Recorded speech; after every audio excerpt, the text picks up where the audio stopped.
Hello everyone, welcome to my YouTube channel. My name is Rashida and today we're gonna talk about effective ways to manage stress.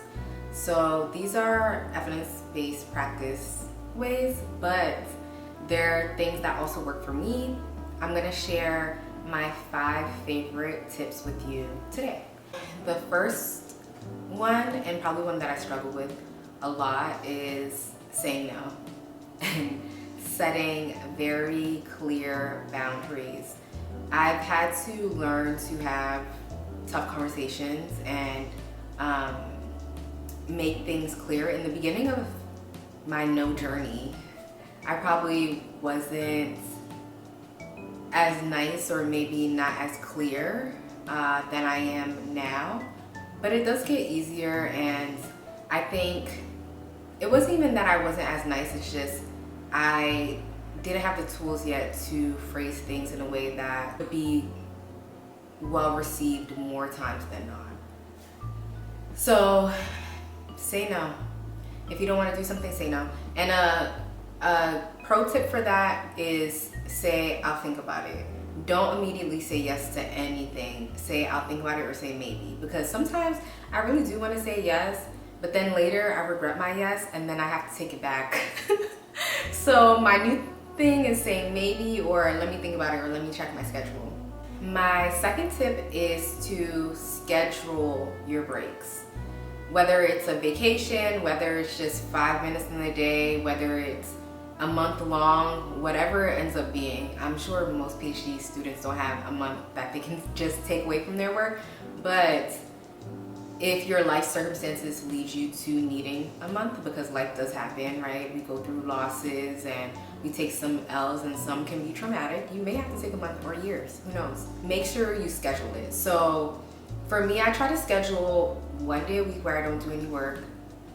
I haven't had one of those days in many weeks, so I am looking to schedule that soon.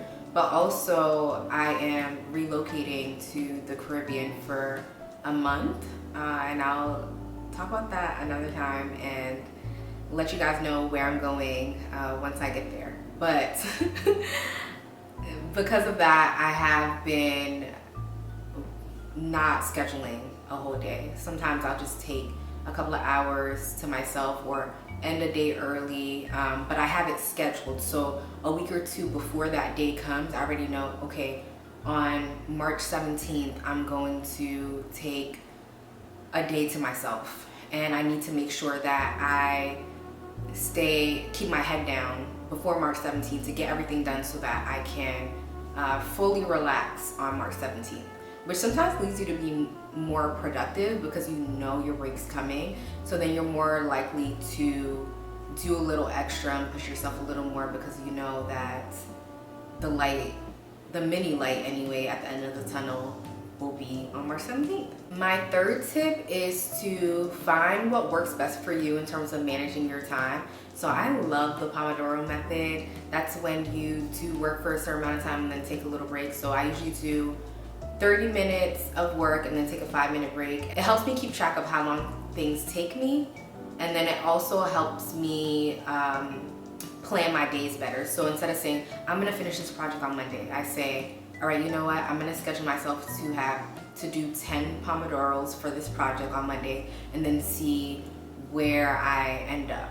And it's been really effective for me, but there may be a different time management tool or method that works best for you, and I highly suggest to do that because managing your time better helps alleviate future stress and sometimes current stress. My fourth one is seek support, and it may not always be about what's stressing you out. So school is very stressful for me, and I do have a few people that I can talk to about that. Not many people, because I don't know a lot of people who have PhDs, but also just having support from my friends. Like today I'm gonna go out to brunch with my friends, and that is going to help relieve some stress, just having some girl time, and that is support for me. And That's another thing too. You have to know what kind of support you need. Sometimes I just need to not think about school just for a little bit, or not think about doing work.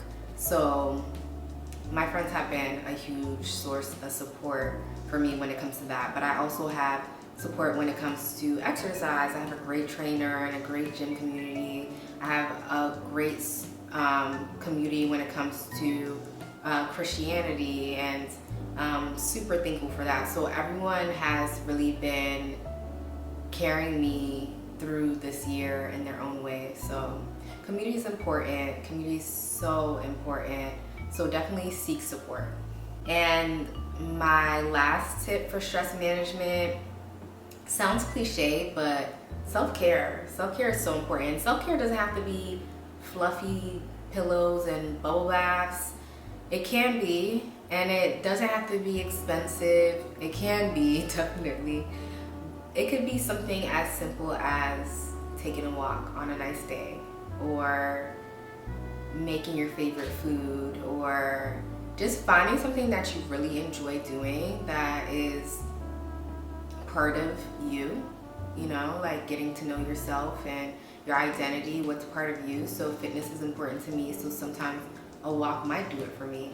I love nature. I'm a fake nature girly because I don't really like bugs or animals like that.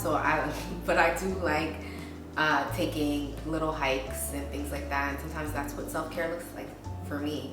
And sometimes self-care looks like a vacation, which is a more expensive form of self-care, and sometimes it doesn't. Sometimes vacations, you go and you're not really sleeping because you're trying to see everything, and maybe you're on a group trip. It might not feel like self-care. So figure out what that means for you and practice it, schedule it. Those are my top 5 favorite ways to manage stress that I've learned while being in grad school, and even some of these things I have been practicing since undergrad. But share with me some of your favorite ways. I'm always looking for new things to try. Share with me your favorite ways to partake in self-care, because I love self-care. So let me know what you guys have been doing in the comment section, and don't forget to like, share, and subscribe, and I'll see you next time.